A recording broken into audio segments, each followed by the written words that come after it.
Bonjour à tous, bienvenue dans cette table ronde consacrée à la pauvreté. Alors au début, on était parti sur la pauvreté dans le monde, on va en parler un petit peu, mais c'est surtout la pauvreté en France et comment remédier, quelles sont les façons qu'on pourrait faire alors qu'il y a des solutions actuelles et quelles sont les solutions qu'on pourrait apporter pour remédier à cette pauvreté. Juste un chiffre, et après je vais donner la parole immédiatement à Pierre Jacquet.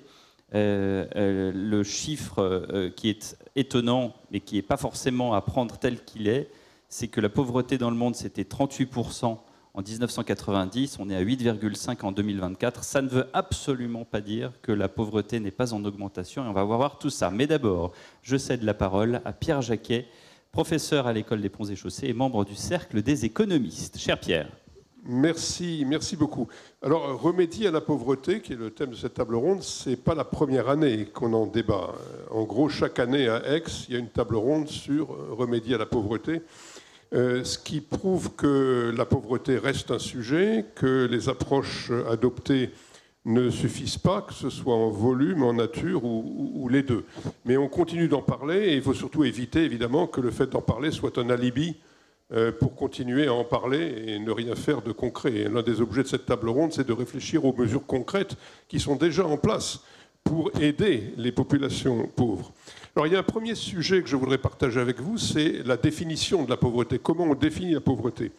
Et je ne vais pas passer trop de temps sur une définition qui est assez courante et assez facile, qui est la définition monétaire. Et quand Pierre, tout à l'heure, a donné les chiffres mondiaux, il s'agit d'une version de la pauvreté monétaire qui est mesurée, qui a l'avantage de permettre à la fois la mesure et le suivi, et puis de constater chaque année s'il y a des progrès ou des recrudescences de pauvreté, comme ça s'est passé d'ailleurs après la pandémie de Covid. Je préfère, moi, une définition plus conceptuelle, qui est ancrée sur deux notions. La première, c'est l'accès aux besoins essentiels. Et dans les besoins essentiels, je mettrai l'alimentation, la santé et l'éducation. Et puis la deuxième notion, qui est celle des inégalités, ou de la pauvreté relative, si vous voulez, qui pour moi est un sujet permanent et restera un sujet permanent, parce que c'est un sujet de distribution des revenus, et qui est un sujet de mise en œuvre d'une dynamique de transformation et d'économie qui va avoir un impact de toute façon sur la répartition des revenus. Alors, sous ces deux aspects, j'ai envie de dire qu'on est en faillite. C'est peut-être un mot un peu fort, mais quand même, quand on regarde les choses, il n'y a pas de raison d'être profondément satisfait. Le premier aspect de cette faillite, c'est un défi moral. Et le défi moral, c'est la persistance d'enclaves de pauvreté dans le monde, et en particulier sur un point particulier qui est la sécurité alimentaire. Je trouve personnellement scandaleux qu'on ait passé plus de 3 décennies à se donner comme objectif la réduction de la faim dans le monde, à observer que depuis une dizaine d'années environ, l'insécurité alimentaire n'a cessé de croître dans le monde. Et cette croissance de l'insécurité alimentaire, elle prédate la pandémie de Covid, qui évidemment n'a rien arrangé, et puis ensuite la guerre en Ukraine non plus. Mais bien avant cela, on avait déjà une dynamique de croissance de l'insécurité alimentaire. C'est un vrai sujet. Aujourd'hui, dans les pays à faible revenu, 70% de la population est en insécurité alimentaire et 30% est en insécurité alimentaire dite grave. Et je crois que ça, c'est un sujet très fondamental qui, comme vous le voyez, voit bien au-delà de simplement de regarder le montant de dollars en parité de pouvoir d'achat dont les populations disposent tous les jours. Et donc, malgré tous les objectifs fixés, les objectifs du millénaire pour le développement, les objectifs de développement durable, tout ça n'a pas suffi à enrayer ce phénomène. Et puis, il y a un défi, au-delà du défi moral, il y a un défi économique qui est que le ruissellement spontané ne fonctionne pas bien. Et on le voit dans la croissance des inégalités dans les pays développés, en particulier en France. Les inégalités s'étaient stabilisées s'étaient stabilisées à un niveau relativement faible, et puis on recommençait à recroître et à se stabiliser aujourd'hui à un niveau beaucoup plus élevé. Et donc pour moi, ça c'est quelque chose qui est très important, qui montre que le capitalisme financier spontanément ne réduit pas les inégalités. Cela demande un accompagnement aussi bien de l'État que des sociétés civiles. Ces deux méthodes d'accompagnement disposent de moins en moins de ressources dans un contexte budgétaire qui est très, très, très contraint. Puis si je voulais être un peu provocateur, je dirais qu'en gros, on attend de l'État, sans trop prendre aux riches, de compenser le reste de la société pour leur enrichissement. Et donc ça, c'est quelque chose qui politiquement ne fonctionne pas. Et il me semble que remédier à la pauvreté, ça implique de faire sérieusement évoluer le paradigme économique au-delà de ces belles idées de croissance verte et croissance durable qui sont des concepts aujourd'hui en peine de mise en œuvre. Alors, pour terminer, il y a le dernier défi que je voudrais mentionner, qui est le défi politique, qui est que gérer la politique publique, la transition écologique dont on a parlé dans d'autres séances de ces rencontres, le dynamisme économique, tout cela suppose un consensus social stable et solide. Or, ce consensus social, aujourd'hui, il est en crise profonde. Et je crois que le creusement des inégalités, ou la perception du creusement, ce qui revient au même, l'impuissance des politiques publiques à enrayer cette dynamique, l'incapacité à organiser la transition écologique et sociale et climatique, tout cela, cela affaiblit la crédibilité du modèle économique dans lequel on vit. Et donc on a cette espèce de situation dans laquelle on a la société qui fait remonter un certain nombre de sujets, comme celui de la pauvreté, puis on a l'impression d'une classe politique qui fonctionne dans un univers différent et qui ne parle pas des vrais sujets. Et tout ça, cette dichotomie, elle est liée à notre modèle économique qui a réalisé la dichotomie entre création du revenu et efficacité d'un côté, et puis distribution de l'autre. Et je crois qu'il y a besoin de penser les deux en même temps, que ça doit être un objectif permanent, et que toute politique publique doit être évaluée à l'aune non seulement de ses effets sur l'efficacité, mais aussi de ses effets sur la pauvreté, les inégalités et les segments de la population qui vont souffrir de la politique publique. Et encore une fois, l'exemple des Gilets jaunes est un exemple de ce qu'il ne faut pas faire et, à contrario, de ce qu'il faudrait faire pour mettre en place des réformes économiques. Voilà, je m'arrête là. Merci pour cette première réflexion. Pierre Jacquet, nous sommes avec Augustin de Romanet, président de Paris Europlace, Caroline Chevet de la FSU, Nicolas Joly d'ICAD et Patrice Douret des Restos du Cœur. Augustin, cette aggravation de la pauvreté en France. On compte 5 millions de pauvres en France, c'est un chiffre global, mais il y a surtout ce qu'a dit Pierre Jacquet à l'instant qui est très intéressant, c'est qu'il y a la pauvreté absolue et la pauvreté relative. Merci beaucoup Pierre, les deux Pierre. Bonjour à tous. Alors on parle effectivement de entre 800 millions et 1 milliard de personnes dans le monde et 9 millions de personnes en France si on prend l'indicateur le plus répandu qui est un niveau de vie inférieur à 60% de la médiane de revenus, c'est-à-dire à peu près 1 200 € par mois pour une personne seule. Donc on parle de beaucoup de personnes dans une situation qui, globalement, s'est énormément améliorée depuis 30 ans, et dans le monde et en France, mais qui se redégrade à nouveau et dans le monde et en France. Alors dans le monde, pour résumer, je ne reprends pas les chiffres qui ont été donnés par Pierre Jacquet, ce qu'on observe, c'est que depuis le Covid, et avec l'accroissement des guerres en Ukraine, à Gaza, en Somalie, au Soudan, le taux de pauvreté augmente. Il y a 70 millions de pauvres supplémentaires induits par le Covid. Et surtout, les menaces sur les grands programmes d'aide médicale liés aux décisions de Donald Trump font peser une hypothèque considérable sur la vaccination des enfants et la lutte contre le sida. J'y reviendrai. Ça, c'est dans le monde. En France, le taux de pauvreté donc mesuré par le fait d'avoir un revenu inférieur à 60% de la médiane, baissait régulièrement jusqu'à 2018. On était à 12% de la population. Il est remonté à 14%. Alors, deux observations liminaires. D'abord, c'est bien un sujet économique, le sujet de la pauvreté. Ça concerne la répartition des richesses, ça concerne la croissance, ça concerne l'accès au marché du travail et ça concerne la cohésion sociale qui est mise à mal par une pauvreté accrue. Deuxième sujet, qu'est-ce que vient faire un chef d'entreprise dans cette table ronde?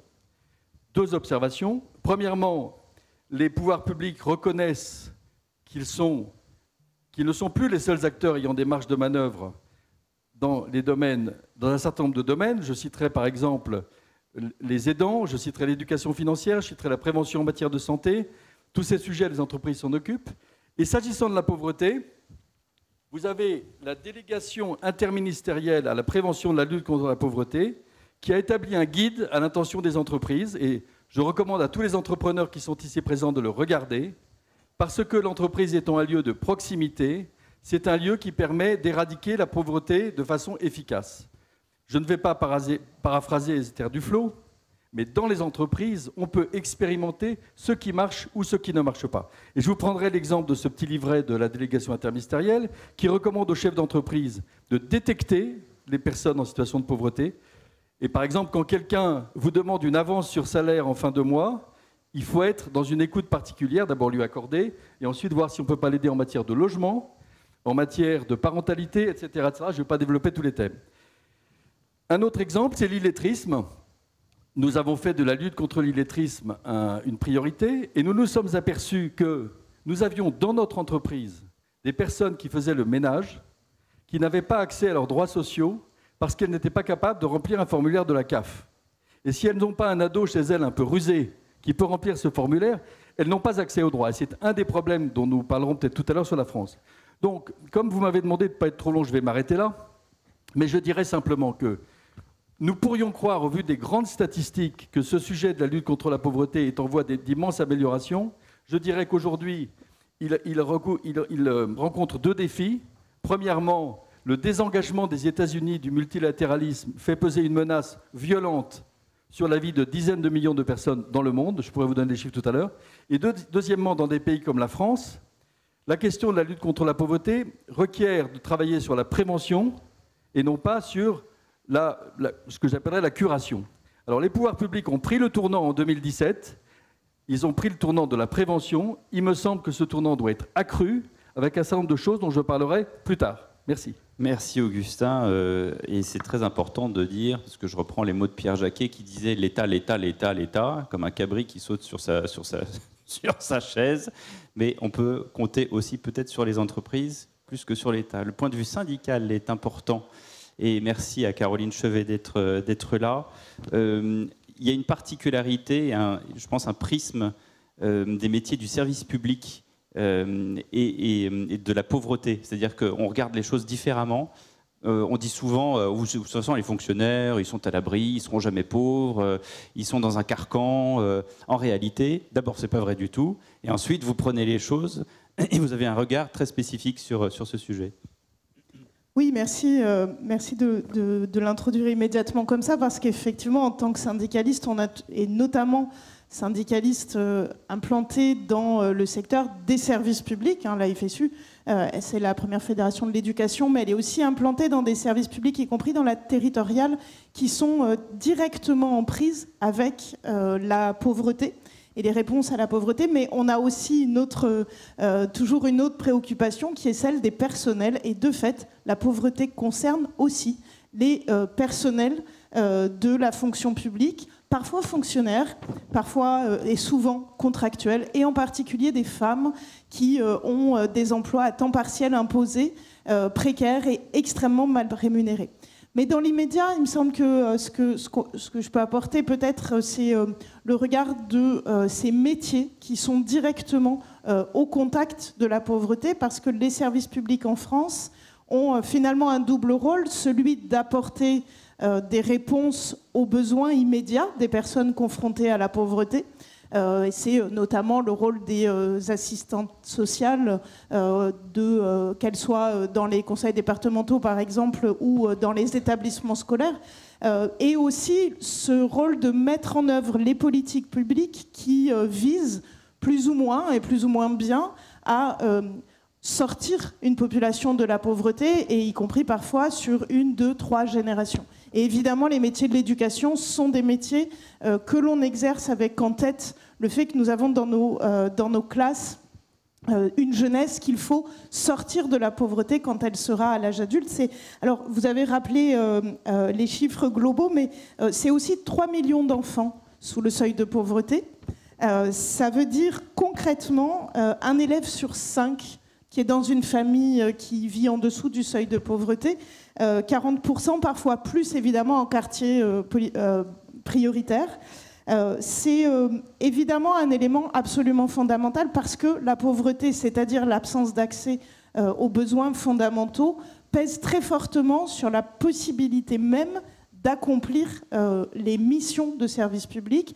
Ça semble évident, mais c'est peut-être pas mal de le dire. Quand un enfant ne prend qu'un repas, celui de la cantine, voire ne va pas à la cantine parce que finalement l'argent de la bourse est nécessaire pour le logement, quand un enfant dort parfois quelques nuits dans une voiture, ça fait aussi partie des choses qui empêchent le travail scolaire et qui, à terme, maintiendront probablement cet enfant dans la pauvreté, dans une espèce de cercle infini. C'est donc finalement cette chose-là à laquelle on est confronté, qui est par moment un degré de pauvreté tel qu'on ne parvient pas à accomplir nos missions. Je pense par exemple aux dégâts qui sont causés sur la santé des enfants, des élèves. C'est 18% des jeunes aujourd'hui qui sont en situation de surcharge pondérale, mais avec un pourcentage dans les milieux les plus défavorisés qui est extrêmement important, lié évidemment à la qualité de l'alimentation. Ça a aussi un impact important. Voilà, il me semblait que c'était utile de donner un peu des éléments concrets de ce que ça peut être que se confronter à la pauvreté dans les services publics, avec l'objectif d'en sortir. Je crois que massivement, les agents des services publics ont comme valeur qui éclaire leur action au quotidien l'exigence de sortir de la pauvreté relative, justement, la réduction des inégalités, mais on se heurte à des difficultés extrêmes, parfois à des obstacles dont on ne voit plus bien comment on pourrait les surmonter au quotidien. Je reprends l'image triste de l'élève qui dort dans une voiture avant d'aller en classe, de cet élève dont vous avez parlé, Caroline, qui n'ira pas à la cantine parce que l'argent est utilisé, des trucs. Ça, Nicolas Joly de ICAD, c'est vraiment le schéma de la pauvreté, c'est-à-dire qu'on a ce schéma pauvreté, niveau de vie, logement, c'est-à-dire qu'on a tous l'idée d'avoir un toit. En fait, c'est pas forcément vrai et c'est là-dessus que vous œuvrez. Effectivement, merci Pierre. C'est pas forcément vrai et c'est un besoin essentiel d'avoir un toit au-dessus de la tête. ICAD est justement né il y a plus de 70 ans de cette crise, de ce besoin en 1954, de cette crise du logement. Et on voit aujourd'hui que c'est un sujet qui est plus que jamais d'actualité. Et en réalité, ça touche la pauvreté et on voit que ça ruisselle sur un certain nombre d'autres sujets parce qu'on est sur des populations qui se paupérisent de plus en plus, avec un poids du logement qui pèse de plus en plus. Aujourd'hui, le poids du logement, c'est 22% sur les revenus. Ça a augmenté de 50% en 10 ans. Si on remonte en 1960, c'était 10% des revenus. Donc vous le voyez, et effectivement, ces besoins-là, Caroline le soulignait, ça vient prendre sur le reste pour ce besoin essentiel. Ce qui nous amène aujourd'hui à constater des nouveaux visages de la pauvreté quand elle est liée au logement. Là, je veux peut-être vous prendre l'exemple de ce qu'on voit chez Adoma, qui est la filiale de CDC Habitat, qui est vraiment dédiée au logement, à l'hébergement d'urgence. Et bien, on constate qu'on a une pauvreté qui est de plus en plus jeune, et une pauvreté qui est de plus en plus féminine. C'est-à-dire que sur des populations traditionnellement plus seniors, avec des jeunes qui représentent aujourd'hui 13% dans ces résidences, et jeunes, c'est 18-30 ans, ben aujourd'hui, c'est un nouvel entrant sur 3 qui est un jeune. Des femmes qui jusqu'ici représentaient 15%, étaient majoritairement sur des hommes. Aujourd'hui, c'est un entrant sur 4 et c'est une entrante sur 3 jeunes. Donc on voit justement les choses s'accélèrent. Et 2 autres exemples pour l'illustrer, peut-être. Au-delà de l'extrême pauvreté, vous avez la question du logement social qui montre cette accélération. Aujourd'hui, en France, c'est 2,7 millions de personnes qui sont en liste d'attente d'un logement social. Là aussi, c'est une augmentation de 50% sur 10 ans. Augustin a mentionné l'effet du Covid. On constate depuis le Covid cette accélération, plus de 6% par an justement sur les demandes. Et ça, il y a un effet justement de ruissellement là-dessus qui est qu'on a un parcours résidentiel qui se grippe avec un parc social dans lequel on n'a plus de rotation. Dire que les gens restent dans le parc social, ne parviennent plus à sortir de ce parc social pour aller vers un parc privé, pour devenir eux-mêmes propriétaires ou dans un autre type de parc locatif. Et donc, de fait, vous avez cette file d'attente qui grossit et qui vient augmenter cette fracture sociale. Et le deuxième exemple, c'est celui du logement étudiant, qui est une crise dans la crise. Alors, on cite souvent les exemples les chiffres forts à Paris où vous avez pour un logement 600 demandes, alors jusqu'à 1400 si on en croit PAP. Et là, on est sur des logements subis parce qu'il faut être près des écoles, on n'a pas le choix, donc on se retrouve dans des conditions. On est mal logé, on n'a pas le choix du logement. Et par ailleurs, si on ne parvient pas à se loger, en fait, ça a un impact sur le marché du travail. Parce que si vous êtes un étudiant que vous ne parvenez pas à vous loger, en fait, vous êtes marginalisé.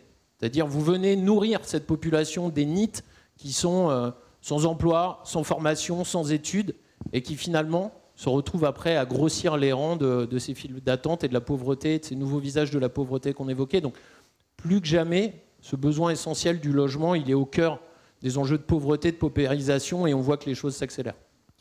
Patrice Douret des Restos du Cœur, en 1986, sur les ondes d'Europe 1, Coluche crée cette cantine pour tout le monde, avec l'idée qu'un jour elle s'arrêterait. Malheureusement, non seulement ça ne s'arrête pas, mais surtout ça s'aggrave. Oui, vous le rappelez, merci Pierre pour cette question. 40 ans bientôt, 26 septembre 1985, cette petite idée de Coluche. On se rappelle tous de la phrase, la première phrase, si des fois il y a des marques... C'est 85, c'est ça 85. Si des fois il y a des marques qui nous entendent, on pourrait créer cette première petite cantine. Cette année-là, le premier hiver, les Restos du Cœur ont distribué 8 500 000 repas. L'an dernier, 162 millions de repas. Donc je crois que les chiffres parlent d'eux-mêmes en termes d'évolution de la pauvreté dans notre pays. Ça représente l'an dernier 1 300 000 personnes. Il y a moins de 5 ans, c'était 875 000 personnes. Là aussi, je crois qu'au-delà de ces chiffres, et on va le rappeler, ce sont des visages, des femmes, des hommes, des enfants. Et cette aggravation, on l'a vu effectivement, vous le rappeliez tous, dès le Covid. Le Covid, ça a été un moment non pas d'explosion de la pauvreté, puisqu'il y a eu beaucoup d'amortisseurs sociaux qui ont permis de préserver cela, mais une véritable aggravation des situations que l'on connaissait déjà. C'est-à-dire que des personnes qui étaient au fil de la falaise, là, précaires, ont basculé. Et ont basculé dans des situations qui durent. Et puis ça a été 2022-2023, vous le rappeliez également, c'est toute crise politique, géopolitique a un impact. Toutes les crises ont des impacts sur les plus fragiles. 2008, 3 ans après, c'était 25% d'augmentation du nombre de personnes accueillies. Eh bien, ce même niveau d'augmentation, on l'a vécu en 2022 et 2023, en quelques mois seulement. 200 000 personnes de plus sont venues frapper à la porte des restos et plus globalement aussi des autres associations de solidarité. Et les publics sont les mêmes qu'il y a 40 ans. C'est-à-dire que quand Coluche a voulu créer les restos, rappelons-nous, années 75, 200 000 chômeurs. 10 ans plus tard, 2 millions de chômeurs. Il y avait ce chômage de masse et à l'époque, on appelait les nouveaux pauvres. Aujourd'hui, ils ne sont pas nouveaux, ils sont juste beaucoup plus nombreux, mais toujours plus pauvres. La fameuse pauvreté relative. Absolument.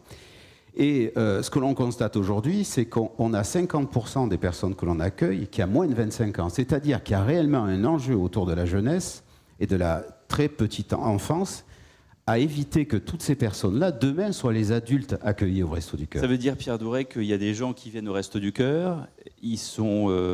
c'est pas du tout le profil type. C'est-à-dire que vous vous dites, qu'est-ce qui vous arrive ? Et en fait, ils vous disent, j'y arrive plus. Je ne sais pas quel est le profil type. Parce que pour nous, ce sont des personnes qui viennent et qui nous disent « Aidez-moi, prenez ma main, le temps que je puisse m'en sortir ». Je connais personne, et vous le disiez, chère madame, qui ne veut pas s'en sortir. Et aujourd'hui, on voit revenir des personnes qui sont retraitées, qui ont dû casser leur petit bas de laine, leur livret de caisse d'épargne, etc., pendant la crise sanitaire, pour aider leurs enfants et leurs petits-enfants, et qui ont quitté les rayons des restos, et qui aujourd'hui reviennent. Et on voit effectivement une jeunesse qui a une précarité multiple, le logement, la santé, l'emploi, et qui aujourd'hui ont besoin d'une association pour s'en sortir.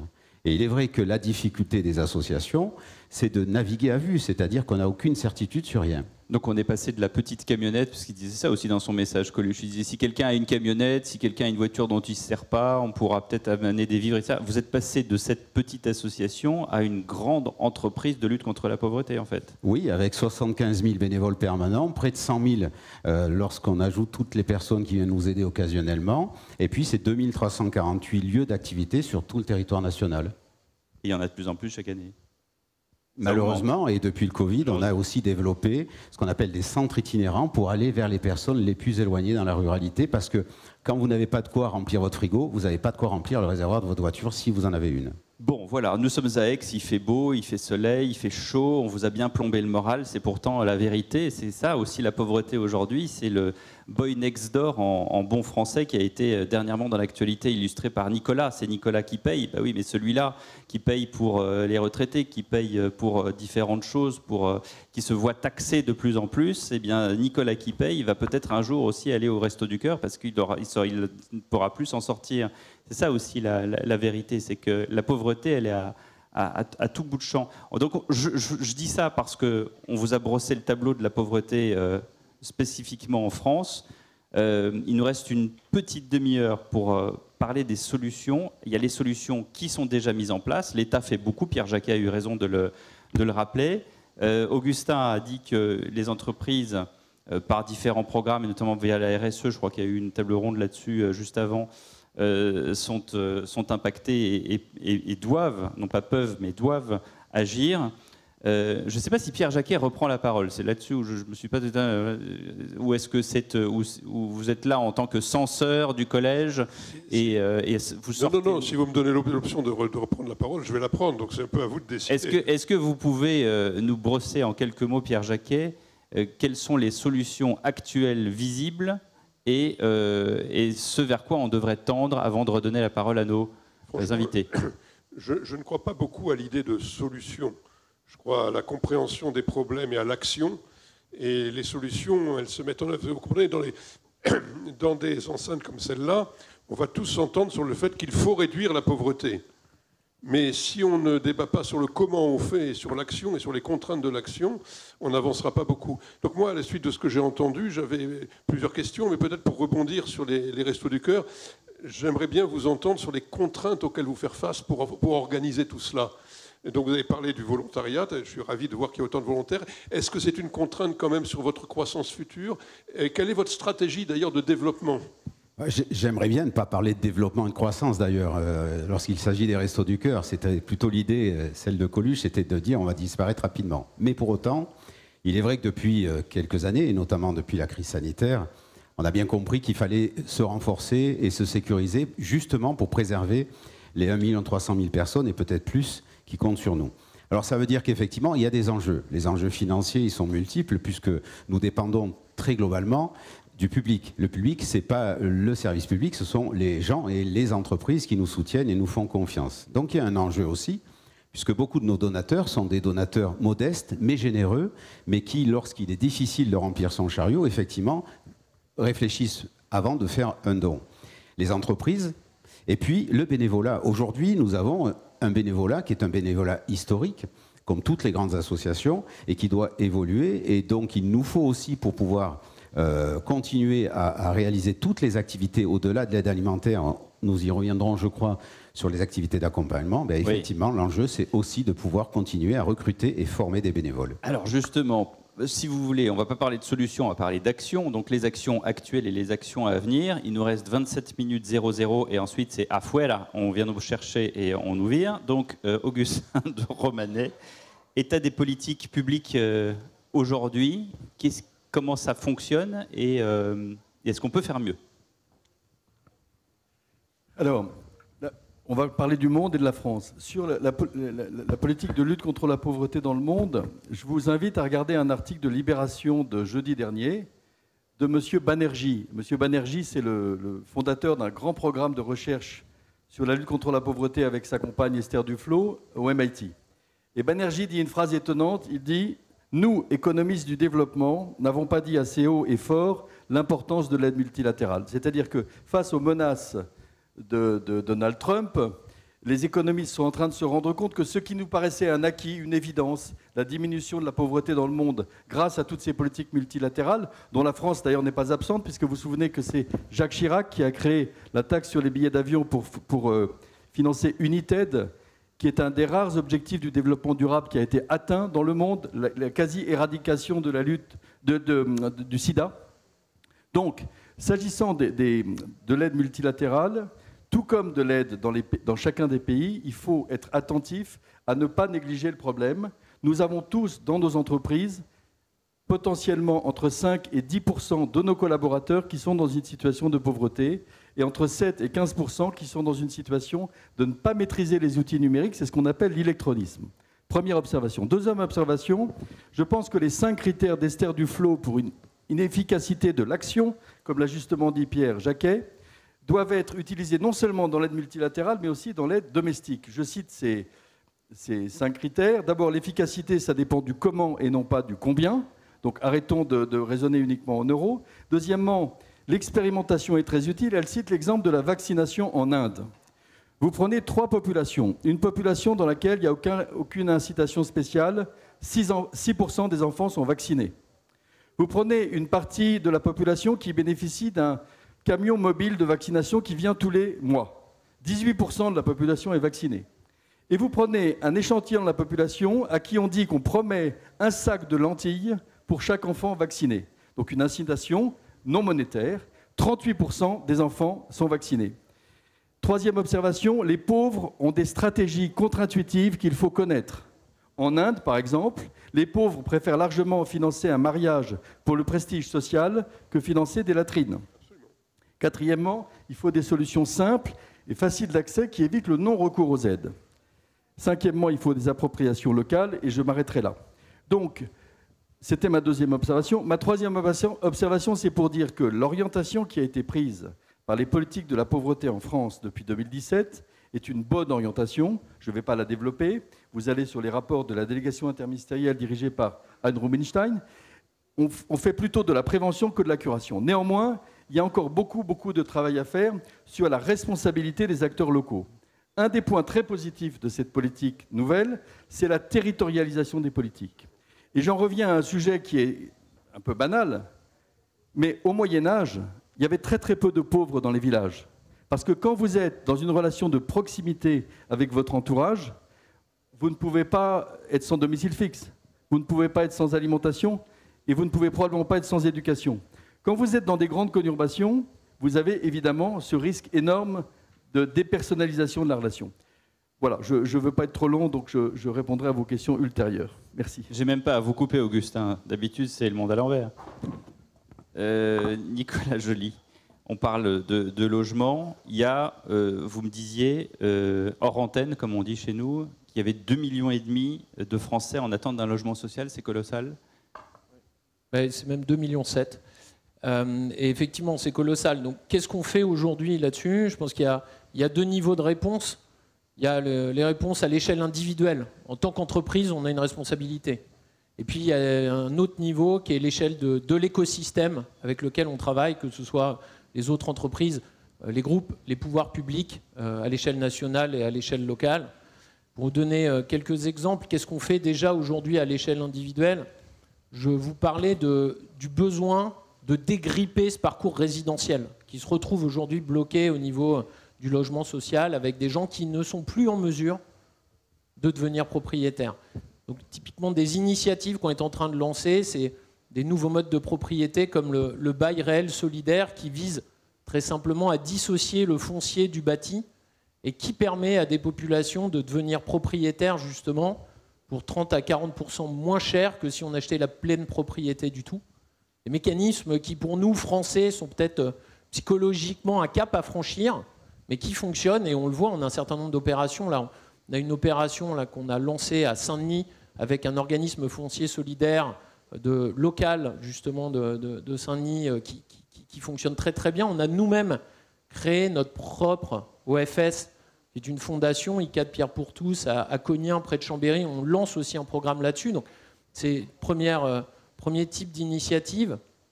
Je pense que ça part aussi par le fait de s'imposer dans des programmes la nécessaire inclusion du construire pour tous. On évoquait à Doma avec l'hébergement d'urgence, par exemple quand on a fait le village des athlètes. Alors à Doma, on explique. Voilà. À Doma, donc je le disais tout à l'heure, c'est la filiale de CDC Habitat qui est vraiment centrée sur le logement et l'hébergement d'urgence et qui est confrontée au jour le jour à ces nouveaux visages de la pauvreté. Et donc on a inclus dans la reconversion du village des athlètes justement une résidence dédiée là-dessus et qui est au même standard. C'est-à-dire le produit qu'on construit Pour Adoma, c'est le même produit que pour des accédants. Et ça, sur le plan énergétique, sur le plan des livrables, je pense que c'est important de le signaler. Et puis, je vous parlais de travailler à l'échelle de l'écosystème. Donc, il faut évidemment travailler main dans la main avec les bailleurs sociaux. C'est ce qu'on fait. On a la chance, chez ICAD, de faire partie d'un groupe qui est plus large, qui est le groupe Caisse des dépôts, qui, je le rappelle, finance aujourd'hui 2 logements sur 5, qui est le premier acteur du financement du logement social aujourd'hui en France, qui contribue donc activement à la pauvreté. Donc on embarque aussi l'intérêt général. Et puis travailler avec notre écosystème. Nous, on est aussi investisseurs. On a des clients qui ont des bureaux, par exemple, qui ont des initiatives propres.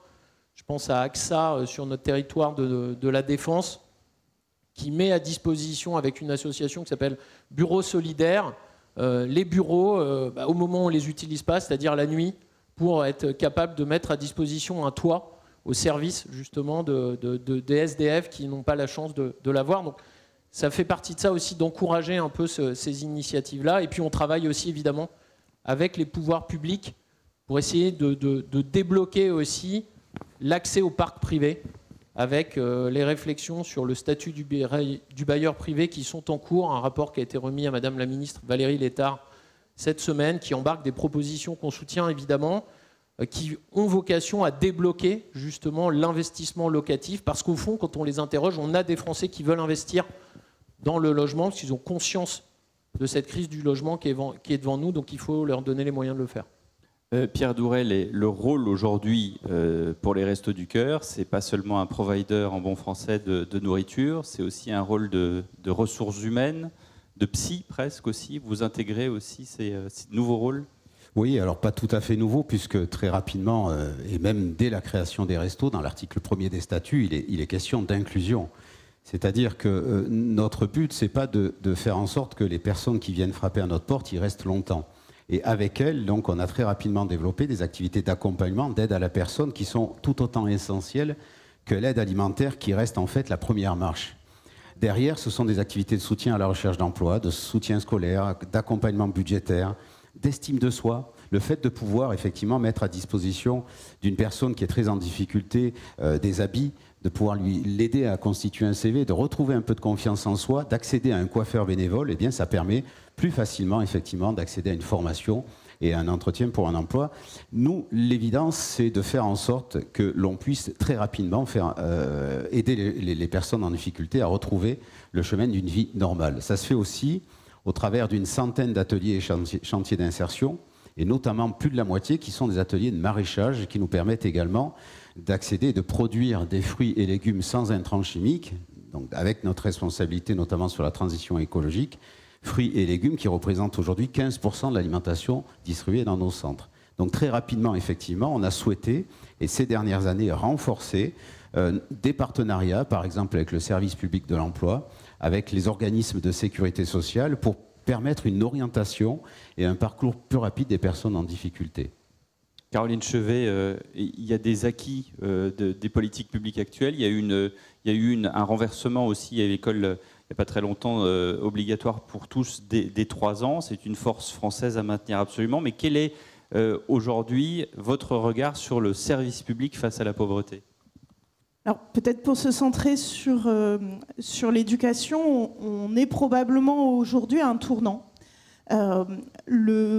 La culture française du rapport au système éducatif, qui est inspirée finalement par le Conseil national de la résistance, mais qui se met en œuvre vraiment à partir des années 70, avec une forme de compromis social, cela consiste à considérer qu'on ne veut pas, et progressivement on va essayer de construire cela, on ne veut pas d'un système éducatif qui aboutirait à une pauvre école pour les pauvres et à, par ailleurs, un système éducatif performant pour les plus riches. Il y a un compromis qui se construit à partir des années 70 et qui prend vraiment une forme très forte, très puissante autour de la loi de 89, d'orientation sur l'école, qui conduit à des choix politiques qui permettent de penser un système éducatif qui est en dynamique, c'est-à-dire qui donne les mêmes objectifs à tous les enfants, à toute la jeunesse, avec celui d'accéder, alors c'est en 89, c'est les 80% d'une classe d'âge au bac, et par la suite, c'est des objectifs de 50% de diplômés à la licence, des objectifs qui permettent de dessiner un système éducatif qui va développer aussi des politiques qui consistent à donner plus à ceux qui ont moins. Ça, c'est la philosophie dans laquelle on s'inscrit jusque finalement assez récemment. Et avec le choix notamment de politiques d'éducation prioritaire. Alors quand on dit éducation prioritaire, souvent on pense au quartier prioritaire de la ville, mais c'est aussi l'éducation prioritaire dans la ruralité très éloignée. Il faut savoir que la dernière carte de l'éducation prioritaire, qui donc liste les écoles, les collèges et malheureusement plus les lycées aujourd'hui, la dernière carte date de 2016. Quand on voit comment la situation économique a évolué, on comprend à quoi on est confronté aujourd'hui. Hein. C'est qu'il n'y a plus de réponse dans certains territoires en matière d'éducation prioritaire et les lycées n'en font plus partie, comme si à la fin de la troisième, les problèmes économiques des collégiens s'arrêtaient miraculeusement avant la seconde. Donc on a un tournant aujourd'hui parce qu'il est absolument indispensable de relancer l'idée d'un service public dont l'objectif serait le même pour tous et toutes, alors qu'on est confronté à une explosion aujourd'hui de l'enseignement privé, y compris du supérieur. Et de ce point de vue-là, il y a un projet de loi qui est tout récent, là, qui a quelques jours, qui prévoit notamment de permettre aux établissements privés du supérieur de délivrer des grades et des diplômes. C'est un choix aussi politique important. Et vous évoquiez la scolarité des 3 ans. C'est vrai que ça a été une décision importante symboliquement. Pour autant, en réalité, plus de 90% des enfants étaient déjà scolarisés en école maternelle, mais il y a eu un effet corrélatif de cette décision-là, c'est qu'elle a autorisé les collectivités territoriales à financer les écoles maternelles privées, alors que ça ne faisait pas partie de leurs compétences antérieurement. Ça n'a à peu près rien changé. Il y a toujours des effets de bord. Oui, mais ça n'a à peu près rien changé à la scolarisation des 3 ans. Et il est clair que scolariser les enfants de 3 ans est une condition très forte de sortie de la précarité. Ça n'a rien changé à ce moment-là. En revanche, ça a permis des financements. L'école maternelle aujourd'hui peut accueillir l'ensemble des enfants et n'est pas forcément très profitable à la société que de séparer si tôt les enfants. Donc c'est aussi le développement d'un système éducatif dual auquel on est confronté aujourd'hui et qui entraîne vers le bas l'école publique qui a besoin aujourd'hui d'être défendue et de recevoir des moyens. C'est aussi un élément extrêmement important à avoir en tête. Chers amis, il nous reste 12 minutes pour évoquer les solutions de l'avenir. Augustin de Romanet voulait, je crois, rebondir également sur les propos qui ont été tenus à l'instant. Augustin, réinvention des politiques publiques, pas que publiques d'ailleurs. Oui, alors mon rebond, c'était peut-être un peu éruptif, mais j'avais quand même une vraie hésitation sur le fait que ça a été un succès d'avoir une politique d'objectifs et pas de moyens. L'objectif de 80% des enfants au bac est une tragédie. La dévalorisation des diplômes du supérieur est une tragédie. Aujourd'hui, un diplômé du supérieur qui arrive dans une entreprise à bac plus 5 a moins de perspectives professionnelles qu'un bac plus 2 ou 3 il y a 20 ans. Donc c'est un autre débat. J'imagine bien que ce n'est pas ce que vous vouliez dire, mais c'est ça qui m'a fait réagir. Vous pouvez répondre, Caroline Chevet, en quelques mots. Le problème, c'est que les moyens n'ont jamais été mis. Et qu'on n'a jamais donné aux collégiens des milieux populaires les moyens que dans les années 70 sont donnés aux collégiens de la bourgeoisie. Et donc, effectivement, les difficultés en ont été accrues par la suite. C'est un débat trop vaste pour le fait que je consomme mon dernier temps de parole. Tu demandes les racines, Pierre. Moi, je pense qu'il faut aller à la racine des choses, les enfants de 0 à 3 ans. Nous aidons au sein du groupe ADP, enfin nous aidions quand j'y étais, une association qui s'appelle 1001 mots, qui fait le constat que les capacités de développement d'un enfant sont radicalement différentes selon le nombre de mots qu'il a entendus entre 0 et 3 ans. Et c'est donc une association qui incite les collectivités territoriales à mettre toute leur activité pour inviter les parents à lire des histoires à leurs enfants et à leur faire entendre des mots. Et pas des écrans, pas des écrans d'iPad. Entre un enfant qui est toujours devant des écrans et un enfant à qui on raconte des histoires tous les jours, Celui à qui on raconte des histoires tous les jours aura entendu à 3 ans 2 millions de mots de plus, 2 millions de mots de plus que celui qui n'aura pas eu cette chance. Donc, je pense qu'il faut la racine des choses, première observation. Et toutes les actions sur les 1000 premiers jours que les pouvoirs publics essayent de lancer vont dans la bonne direction. Deuxième observation, il faut s'apprêter au tsunami de l'intelligence artificielle. Mais quand je dis tsunami, ça va être un bouleversement total de l'éducation. Et là, je ne prétends pas avoir les solutions, mais je pense qu'il va falloir essayer de faire avec l'intelligence artificielle ce que les Indiens ont fait avec le téléphone. Vous savez, les Indiens sont passés directement du téléphone arabe au téléphone portable. Ils appellent ça le saut de grenouille, le leapfrog. Quand vous allez en Inde, ils n'ont que ça à la bouche, le leapfrog. Eh bien, nous, je crois qu'il faut qu'on fasse le big leapfrog entre les enfants de milieux défavorisés qui n'ont pas accès à la lecture et donc ont un handicap pour l'éducation, avec le recours intelligent à l'intelligence artificielle. Qu'est-ce que ça suppose? Ça suppose de maintenir l'enseignement des humanités, de la philosophie, de l'histoire, de l'esprit critique, toutes choses qui vont être indispensables pour compenser le ramollissement cérébral induit par la facilité avec laquelle ChatGPT vous fait vos dissertations ou vos présentations. Donc ça, je crois que c'est un deuxième sujet qui va donner lieu à des générations de thésards en sciences de l'éducation. Mais je pense que la priorité aujourd'hui, c'est de repenser l'éducation, en particulier des personnes les plus éloignées de la lecture, avec l'impact de l'intelligence artificielle. Et troisièmement et dernier point, je pense que ce dont notre société manque aujourd'hui cruellement, c'est d'esprit de responsabilité. Plus personne n'est responsable de rien. Et sur ce sujet de la pauvreté, je pense qu'il faut réinventer la responsabilité de la proximité. C'est-à-dire qu'au fond, chacun d'entre nous devrait se sentir comptable que dans sa cage d'escalier, dans son entreprise, le cas échéant dans sa commune si elle est petite, ce type de difficulté trouve une solution et un chemin. Voilà, c'était mes 3 observations. Rebondissement sur ton deuxième point, cher Augustin, les applaudissements sont mérités. Audition de Luc Julia récemment, je crois que c'était au Sénat, ou à l'Assemblée, le créateur de Siri sur ChatGPT. Allez voir ça sur YouTube ou je ne sais plus sur quel truc de vidéo. Et c'est vraiment très très instructif la façon dont il explique comme ChatGPT ramollit le cerveau, pour reprendre ton expression, et qu'il faut lutter contre ça. La deuxième réflexion, c'est sur les 0-3 ans. Je crois que c'est Albert Einstein, une mère de famille, vient le voir en disant mon enfant voudrait apprendre le français. Quel âge a votre enfant? Il a 3 ans. C'est trop tard. Voilà. Donc ça vous donne quand même déjà une idée que les fameux 2 millions de mots. Caroline Chevet lève les yeux au ciel. Vous n'êtes pas de cet avis. Alors, puisque vous êtes la suivante pour parler, est-ce qu'on vit dans un ancien monde social ou est-ce qu'il faut changer le schéma ou est-ce qu'on peut continuer comme ça? Est-ce que vous faites un appel aussi aux entreprises? Parce qu'on disait l'État-providence, mais est-ce qu'on peut changer les choses et comment? Et peut-être avec les entreprises.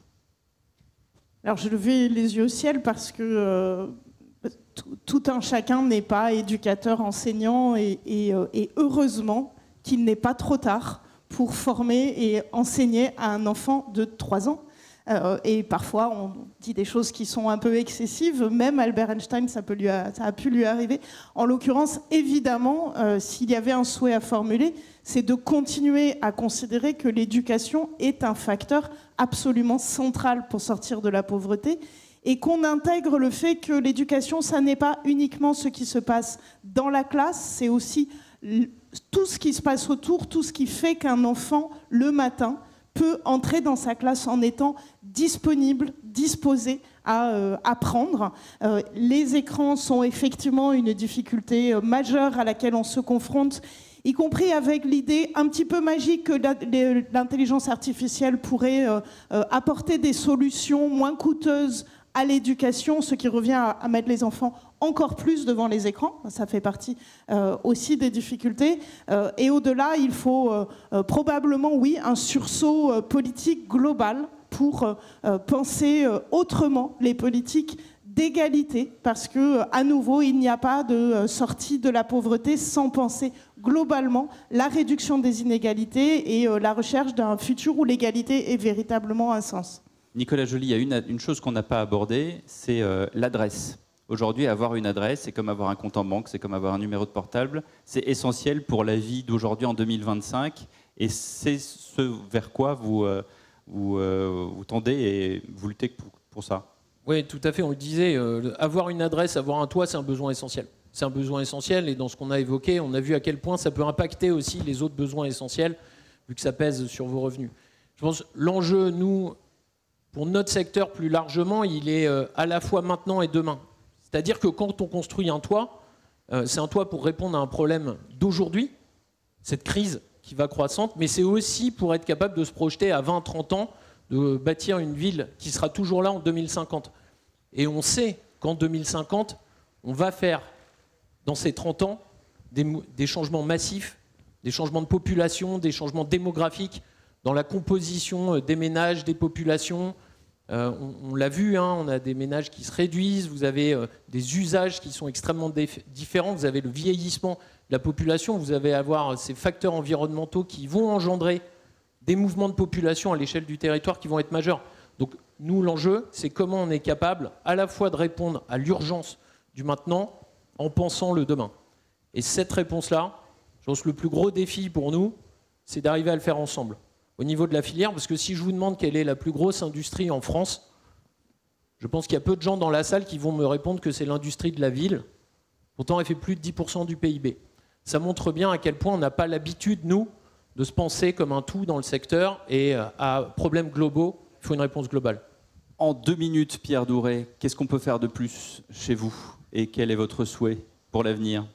Si j'en avais un, c'est effectivement que l'on n'ait plus d'associations de solidarité qui soient indispensables, mais l'avenir, c'est avant tout, et je rejoins ce que vous disiez, Augustin, à 200%, c'est avant tout effectivement de continuer à accompagner les publics qui en ont besoin, qui tendent la main sans les montrer du doigt, et puis c'est de mettre le paquet sur la petite enfance, effectivement, parce que lorsque vous rencontrez une maman qui vient dans un centre des restos et qui est avec une poussette et son bébé, et qu'elle arrive, elle nous dit « Tiens, ça a beaucoup changé ici ». Je me souviens, quand je suis venu avec ma maman il y a 20 ans, 25 ans, c'était moins bien. C'est pas normal. Et si on n'y fait rien, le bébé qui est dans la poussette sera la maman demain qui viendra au Resto du Cœur. Donc effectivement. Ça sera encore mieux. Et ouais, j'espère. Mais j'espère surtout que le centre sera fermé. Et effectivement, le paquet, il est à mettre là. C'est éviter que ces bébés-là soient les enfants accueillis demain. Donc on a un programme qui est très ambitieux sur la petite enfance, avec 130 000 bébés à qui on apporte 100% de l'aide alimentaire, et puis de l'aide matérielle, et puis surtout ce lien social et cet accompagnement des mamans, souvent seules, qui est indispensable. Et puis, je rappelle quand même la responsabilité des pouvoirs publics, c'est qu'on a souvent tendance à dire les associations coûtent cher, mais elles sont aussi responsables et elles savent le mesurer. C'est-à-dire que lorsque l'État met 1 euro d'argent public au Resto du Cœur, c'est 4 à 5 fois qui est déployé sur le terrain. C'est un investissement social et pas une dépense publique supplémentaire. Et sa responsabilité, c'est avant tout, comme vous le disiez tout à l'heure très justement, c'est de faire de la prévention et de lutter contre la pauvreté à la racine, faire en sorte qu'il y ait beaucoup moins de gens qui aient besoin de frapper à la porte des associations. Investissement, dépenses sociales, on note le distinguo. Je laisse Pierre Jacquet conclure, cher ami. Merci beaucoup. Je voudrais vous laisser avec 5 idées et messages que je retiens de cette discussion. La première, c'est qu'en général, quand un économiste entend le mot ruissellement, il pense au ruissellement de la croissance sur l'ensemble de la société. Et ce que j'ai trouvé intéressant dans notre discussion, c'est qu'on s'est rendu compte que c'est la pauvreté qui ruisselle. Elle ruisselle de façon dynamique. C'est-à-dire que quand on est pauvre, ça a un impact sur l'alimentation, puis ça a un impact sur l'éducation, et puis cet impact, il crée un cercle vicieux qui se développe dans le temps, et finalement c'est une génération qui en souffre, et peut-être la génération suivante. Donc il y a une dynamique perverse, et donc la pauvreté, ce n'est pas un ensemble de statistiques qu'on regarde à un moment donné, c'est vraiment des dynamiques individuelles qui ne peuvent pas être traitées par un raisonnement macroéconomique d'ensemble. Deuxième chose importante qu'on a entendue, l'importance de faire attention à la jeunesse. Alors, comme vous le savez, c'est un thème majeur des rencontres économiques d'Aix. Mais au-delà de ça, la jeunesse pauvre, ça revient à obérer l'avenir. Donc, au-delà même de la situation de ces jeunes qui est tragique, c'est l'avenir de notre propre société qui est mis en danger. J'ai été très frappé par les statistiques que vous avez données, je crois que c'est très important. Ce thème de la jeunesse, il est aussi pas seulement français, il est aussi mondial. La jeunesse africaine, c'est à la fois une chance pour l'Afrique, mais c'est un défi tout à fait considérable. La troisième idée importante, c'est le rôle des entreprises. J'ai trouvé ça extrêmement intéressant, extrêmement important, ce qu'a dit Augustin, à la fois parce que l'entreprise est un lieu de proximité et d'observation de proximité, mais aussi parce que je pense que dans l'avenir, il faut veiller à ce que les objectifs sociétaux, qu'ils soient sociaux ou environnementaux, ne soient pas seulement la responsabilité des gouvernements, mais ça, des responsabilités collectives qui impliquent tous les acteurs. Donc les entreprises ont leur logique, elles ont besoin de profit, mais elles participent aussi de cette réalisation des objectifs collectifs. La quatrième remarque... Ah, plus le temps. Eh bien, je la fais quand même. C'est l'importance de la territorialisation, de l'aspect local de la pauvreté. Et là encore, ça renforce ce qu'on disait sur le fait que c'est quelque chose qui est individuel et local. Et je terminerai sur l'APD, l'aide publique au développement. Je remercie Augustin d'avoir insisté sur son efficacité. Et elle a la même problématique. C'est-à-dire que le principe de l'APD, c'est de se rendre inutile dans la durée. Sauf que, comme on l'a vu, les choses durent et on en a toujours besoin. Et je crois que pour la pauvreté, on aura toujours besoin de mécanismes d'assistance et il faut les saluer et y travailler. Merci. Merci à tous. Pardon pour les questions dans la salle, mais vous pouvez bien sûr voir nos interlocuteurs juste après.